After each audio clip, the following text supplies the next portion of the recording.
जो हमारे small and medium businesses हैं, जो छोटे बिजनेसेस हैं, उनको बीजेपी ने खत्म कर दिया है, नष्ट कर दिया है। और जहां भी हम युवाओं को और महिलाओं को आगे ला सकते हैं, चाहे वो टिकट डिसीजन में हो, चाहे वो संगठन में हो, हमें अपनी पूरी शक्ति के साथ उनको आगे लाना है। नोटबंदी के कारण, गलत जीएसटी के कारण, किसान बिल के कारण यह देश को नुकसान हुआ है। और आज देश की हालत यह है कि बीजेपी की सरकार चाहे भी वो देश को रोजगार नहीं दे सकती है। पूरा कर्नाटक कहेगा कि ये क्या बात कर रहे हैं। देश की सबसे भ्रष्ट सरकार कर्नाटक में है, 40% सरकार है। कांग्रेस पार्टी ने नहीं कहा, कॉन्ट्रैक्टर्स कह रहे हैं।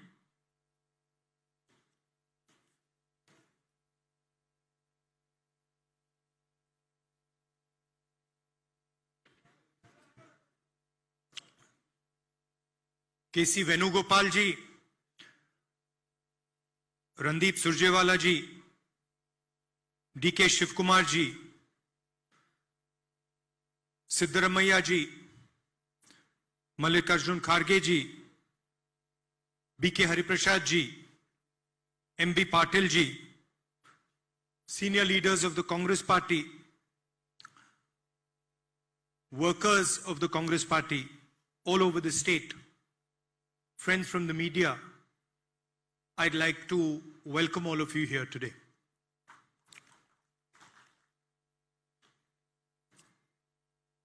Am I going to do the interaction first? Later. Okay. We are faced with an election in Karnataka. And Karnataka has always had the spirit of the Congress Party. This is a natural Congress state. The other thing to be very clear about is that the current government of the BJP is not a legitimate government. It was not a government that was elected legitimately. It was a government which was made using financial resources and subterfuge. I'm very clear about a couple of things going forward. I think the first thing we have to be very clear about is that for us, we should not aim to win this election with a close margin. We should be very clear in our mind that we are going to get not less than 150 seats. And so we should start our calculations from 150 seats. This is not a difficult task.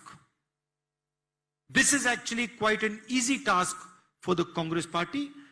If we get together, if we fight together in a united way, if we fight on the right issues, and if we guarantee merit as the criteria for our candidates, for our leaders, for our workers.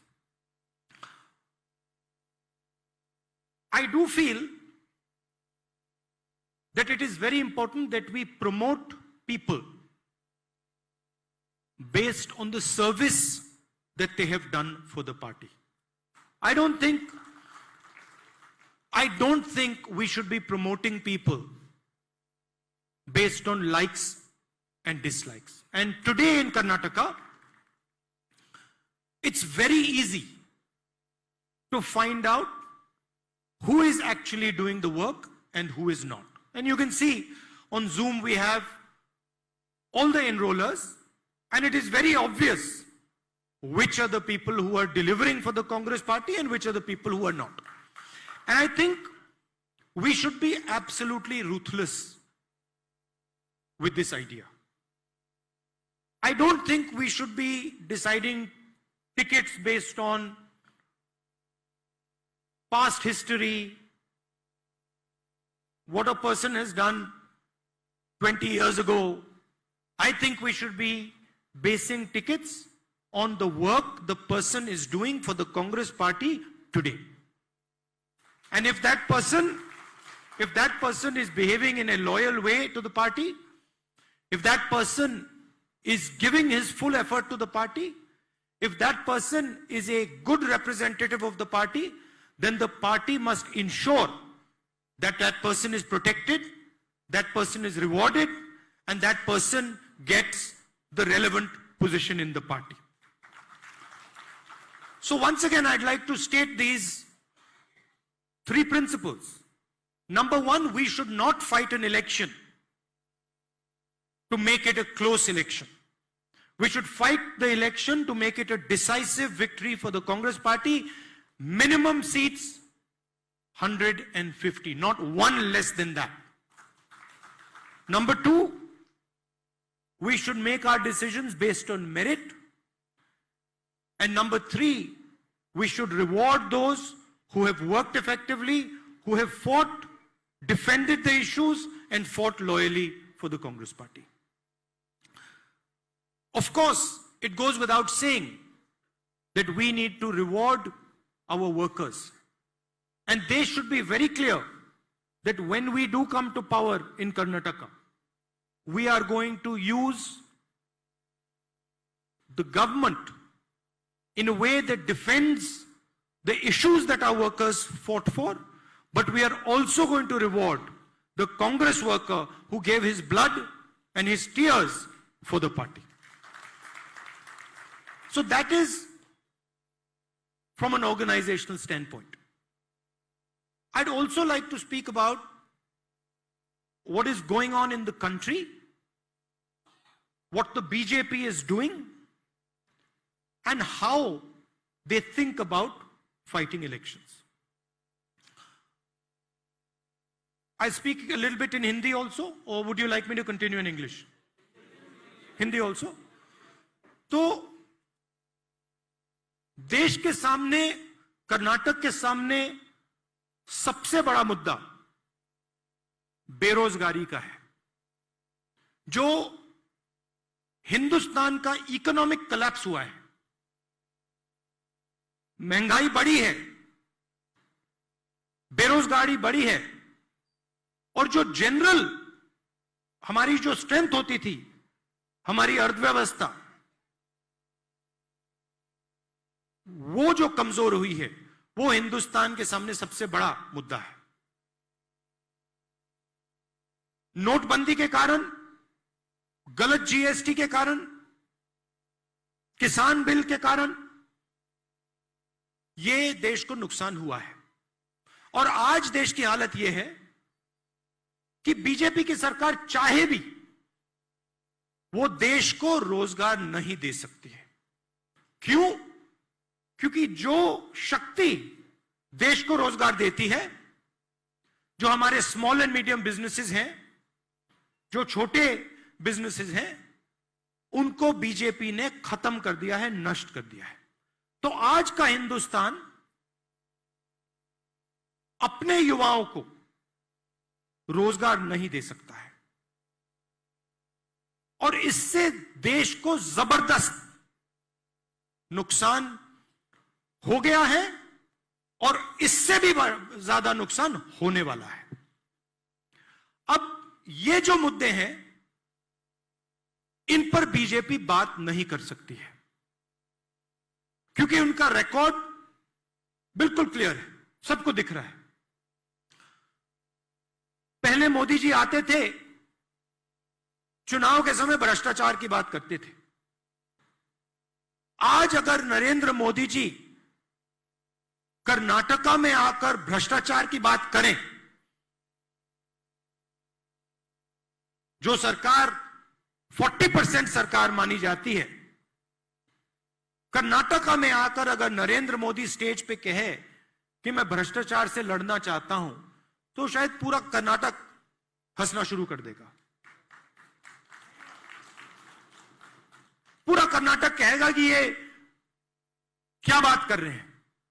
देश की सबसे भ्रष्ट सरकार कर्नाटक में है, 40% सरकार है। Congress party ने नहीं कहा, कॉन्ट्रैक्टर्स कह रहे हैं। और प्रधानमंत्री आके कहता है कि मैं भ्रष्टाचार के खिलाफ लड़ना चाहता हूं, तो ये तो मजाक होगा। और वो किसी भी स्टेज में, कर्नाटक में क्या हिंदुस्तान में, ये भाषण नहीं दे सकते आज। कर्नाटक का कोई भी नेता, बीजेपी का नेता, हिंदुस्तान का कोई भी बीजेपी के नेता आज स्टेज पर रोजगार की बात, इकोनॉमी की बात, भ्रष्टाचार की बात कर ही नहीं सकता है। बीजेपी का लक्ष्य क्या है? बीजेपी का लक्ष्य गरीबों का जो पैसा है, गरीबों का जो हक है, उनसे छीनकर 2, 3, 4 सबसे बड़े उद्योगपतियों के हवाले करने का है। वो बेसिकली फाइनेंशियल ट्रांसफर मैकेनिज्म है। गरीबों से पैसा लो और 2, 3, 4 उद्योगपतियों को पैसा दे दो, ये उनका सिस्टम है। तरीका क्या है? तरीका देश को बांटने का है, देश को लड़ाने का है, जिसको हम पोलराइजेशन कहते हैं। एक धर्म को दूसरे धर्म से लड़ाने का, एक जात को दूसरी जात से लड़ाने का, और फिर इस लड़ाई के बीच बीजेपी पूरे के पूरे रिसोर्सेस चुने हुए लोगों को पकड़ा देती है। हमारी क्या जिम्मेदारी है? हमारी जिम्मेदारी जो सच्चे मुद्दे हैं, जो जरूरी मुद्दे हैं, उनको उठाने की है। हमारी जिम्मेदारी रोजगार की बात करने की है। हमारी जिम्मेदारी इकोनॉमी को ठीक करने की है। हमारी जिम्मेदारी देश के जो अलग अलग लोग हैं, अलग अलग धर्म हैं, अलग अलग जात हैं, इनको एक साथ लाने का काम है। यह कांग्रेस पार्टी करती है। वो तोड़ते हैं, हम जोड़ते हैं। उनका काम तोड़ने का है, नफरत फैलाने का है। हमारा काम जोड़ने का है, सबको एक साथ लाने का है। और यह हमें कर्नाटक में करके दिखाना है।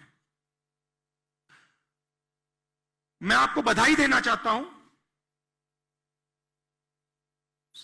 देश में सबसे ज्यादा मेंबर, आज डीके शिव कुमार जी ने कहा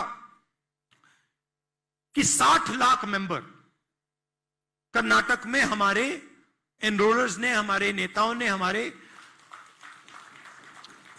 वर्कर्स ने कांग्रेस पार्टी में लाए हैं। 60 लाख कोई छोटा नंबर नहीं है। और इसमें से बहुत सारे जो मेंबर्स हैं वो युवा हैं, नए मेंबर्स हैं, नई सोच के साथ कांग्रेस पार्टी में आए हैं। इस चुनाव में हमें 2 चीजों पर फोकस करनी है, युवा और महिला। युवा और महिला। और जहां भी हम युवाओं को और महिलाओं को आगे ला सकते हैं, चाहे वो टिकट डिसीजन में हो, चाहे वो संगठन में हो, हमें अपनी पूरी शक्ति के साथ उनको आगे लाना है। एक तरीके से हमें कर्नाटक को एक नई कांग्रेस पार्टी दिखानी है, जो मुद्दों पे लड़े, लोगों को एक साथ लाने का काम करे, और जो बीजेपी के झूठ हैं उनको पब्लिक के सामने क्लैरिटी के साथ रखे। हमारी जब सरकार थी, हमने कर्नाटक में, दिल्ली में बहुत अच्छे काम किए थे। हमारा रिकॉर्ड, कर्नाटक की सरकार का, सिद्धरमैया जी की सरकार का, हमारी कांग्रेस पार्टी की सरकार का जो रिकॉर्ड है, बहुत अच्छा रिकॉर्ड है और बहुत अच्छा परफॉर्मेंस रहा था। तो उसे भी हमें दोहराना पड़ेगा, लोगों को बताना पड़ेगा हमने क्या किया था और आने वाले समय में हम क्या करने जा रहे हैं। तो ये मेरा आपके लिए मैसेज है 150 सीट से एक कम सीट नहीं लानी है आपको। और आखिरी बात, सिद्धरमैया जी, डीके शिव कुमार जी, खारगे जी, जो हमारे सीनियर लीडर्स हैं, आपको तो मैं बहुत अच्छी तरह जानता हूं। काफी समय में पिछले चुनाव में आपके साथ घूमा, और मैं आपको कहना चाहता हूं कि सबसे जरूरी चीज, और वो मुझे दिख रहा है कि हो रहा है, सबसे जरूरी चीज, आप सबको एक साथ लड़ना पड़ेगा। आपकी सबसे बड़ी जिम्मेदारी, जिसको आप पूरा कर रहे हो मगर और गहराई से पूरी करनी पड़ेगी, आपको सबको एक साथ मिलकर 150 सीट कांग्रेस पार्टी को जितवानी है। तो ये मेरा मैसेज था। जहां भी आप चाहो, जब भी आप चाहो, मैं हूं। आप मुझे जहां भी ले जाना चाहते हो, कर्नाटका के कोने कोने में मैं आने के लिए तैयार हूं। और ज्यादा समय नहीं बचा है, मगर मुझ में पूरा भरोसा है कि भारी बहुमत से कांग्रेस पार्टी कर्नाटक में चुनाव जीतेगी, 150 सीट से ज्यादा जीतेगी, और फिर हम ऐसी सरकार बनाएंगे जो गरीबों के लिए, कमजोर लोगों के लिए, छोटे दुकानदारों के लिए, स्मॉल मीडियम बिजनेस के लिए काम करे, और कर्नाटक को फिर से सही रास्ते पे लाए। बहुत बहुत धन्यवाद। नमस्कार।